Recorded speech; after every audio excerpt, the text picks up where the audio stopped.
आपण बनवतोय आज अख्खा मसूर। त्याच्यासाठी हवं कांदा, कढीपत्ता, हे आहे लसूण, आलं लसूण आणि मिरचीची पेस्ट, हे आहे टॅमॅटो, हे बारीक चिरून घेतले, कांदा 2 आहेत आणि छोटे 2 टॅमॅटो आहेत आणि कोथिंबीर आणि काही खडे मसाले घेतलेले आहेत। त्याच्यानंतर मसूर थोडा वेळ भिजवून ती उकळून घेतलेली आहे, शिजवून घेतलेली आहे ही। त्यानंतर तेल तापल्याच्या नंतर त्याच्यात आपण हे खडे मसाले टाकूया।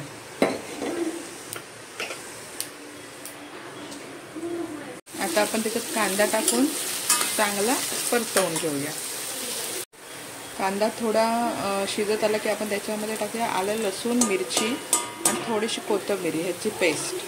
आता आपण ह्याच्यात टॅमॅटो आणि कोथिंबीर थोडीशी टाकलेली आहे, तर ही पण आपण चांगली फ्राय करून घेऊया आणि टॅमॅटो थोडेसे चांगले परतून घेऊया आणि ते मऊ करून घेऊया। त्याच्यात थोडंसं आपण मीठ आता घालणार आहे आणि ते चांगले मऊ करून घेणार आहे। वणी मसाला, काश्मीरी मसाला आणि थोडीशी हळद, तुम्हाला पाहिजे तर अजून तुम्ही त्याच्यात कांदा लसूण चटणी टाकू शकता। ते पण चांगलं आपण आता मिक्स करून घेऊया, मसाला चांगला भाजून घेऊया। आपण ह्याच्यामध्ये अख्खा मसूर टाकूया।